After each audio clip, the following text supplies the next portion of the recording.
Weekend start হয়ে গেছে, চল দা ভাই আমরা কোথাও বাই বাই করে আসি। হ্যাঁ ভাই ঠিক বলেছিস, বাবা মাম্মাকে বলে আমরা ট্রেনে করে বাই বাই করতে যাব। কিন্তু তার আগে চল একটু কিছু খেয়ে নিই, খুব খিদে পেয়েছে। এই দেখো সবাই খেয়ে যাচ্ছে আমাকে দেখিয়ে দেখিয়ে, আমাকে কেউ কিচ্ছু দিচ্ছে না। দাঁড়াও আর একটু বড় হতে দাও, দিলে আমিও তোমাদের সাথে খাবো। Good morning.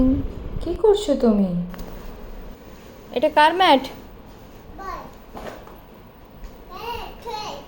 তুই কী ভাষায় কথা বলছিস কিছু বুঝতে পারছি না আমি। ভাই খেলবে বলে ভাইয়ের ম্যাট পাচ্ছ তুমি? হলো ভাইয়ের ম্যাট পাতা? হ্যাঁ, অল ডান। সানডে স্পেশাল ব্রেকফাস্টে তুমি কি খাবে আজ?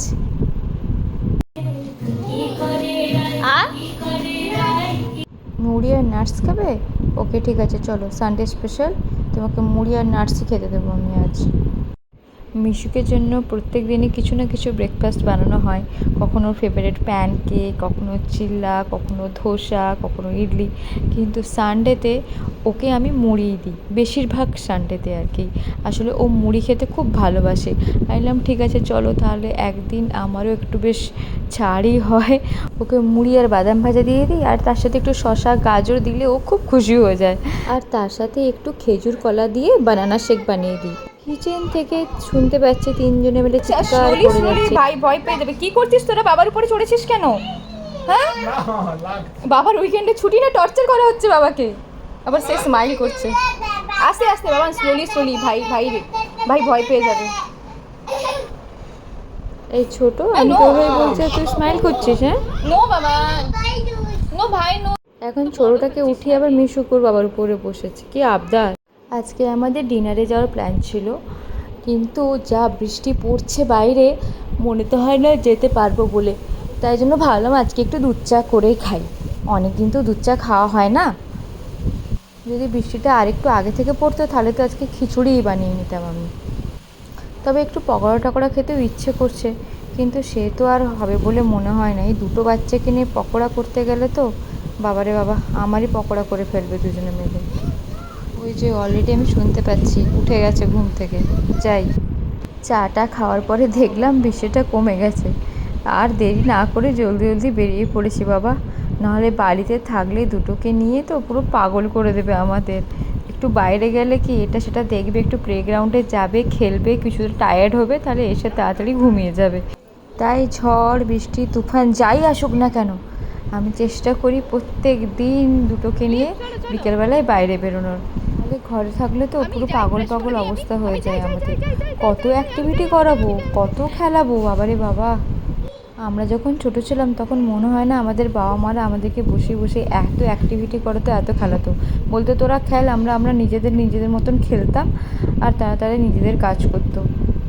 মিশুকের আবার ট্রেনে চড়তে খুব ভালো লাগে, সারা সপ্তাহ ধরে বলে যায় ট্রেন। তাই জন্য আমি বলি উইকেন্ড আসুক, বাবার অফিসে ছুটি, তাহলে আমরা ট্রেনে করে বাই যাব। এবারে প্রতিশ্রুতি তো দিয়ে ফেলেছি, এখন যদি না নিয়ে যাই তাহলে আবার সেই ঘ্যান স্টার্ট। তাই বৃষ্টিটা একটু কমতেই আমরা দুটোকে নিয়ে বেরিয়ে পড়েছি। আর আমাদের বাড়ির দুটো স্টপ পরেই একটা বেশ ইন্ডিয়ান শপ আছে, ওখানে ইন্ডিয়ার সমস্ত ভেজিটেবলস, ডাল চাল থেকে সব কিছু খুব ভালো পাওয়া যায়। তো ওখানে আমরা একটু গ্রসারি শপিংও করে নেবো আমাদের, আর বাচ্চাদেরকে একটু কারে বসিয়েও দেবো, মিশুকের মন ভালো হয়ে যাবে। তারপরে একটু পেট পুজো করে আমরা বাড়ি ফিরে যাবো। এইগুলো আমাদের প্ল্যান। এতদিন মিশুক তো কারে বসতোই, আজ থেকে তো আমাদের ছোটোবাবু কারে বসা শুরু করেছে।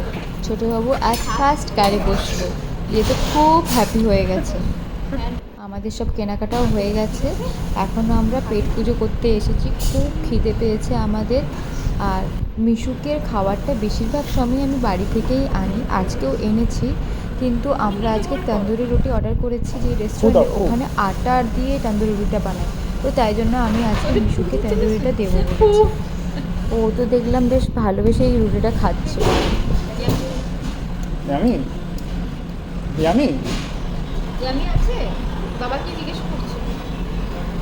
এদিকে মিশুকে খাইয়ে একটু সেটেল করলাম, তো আরেকজন ঘুম থেকে উঠে গেছে আমাদের খাওয়ার সময়, তার কান্না স্টার্ট। এইভাবে আমাদের চলতেই থাকে। বাড়িতেও একজনকে খাইয়ে দিয়ে ঘুম পাড়িয়ে দেখে আরেকজন উঠে গেছে, নাহলে যেই আগে উঠবে সে আরেকজনকে গিয়ে ডেকে দেয়। ব্যাস ঠিক খাওয়ার সময় এটা হয়, আর যখনই আমরা একটু রেস্ট নেবো বলে ভাবি, মানে একটু পিঠটা ঠেকাবো বলে ভাবি, তখনই এই কাজটা দুজনে মিলে করে। এইভাবেই আমাদের খুব ব্যস্ততার সাথে এক একটা দিন পার হয়ে যাচ্ছে, কিভাবে আমরা নিজেরাও বুঝতে পারি না, কখন দিন হচ্ছে কখন রাত হচ্ছে। এটাকেই আমরা এনজয় করছি। এরপরে আর কিছু রেকর্ড করতে পারিনি, তাই এখানেই শেষ করলাম।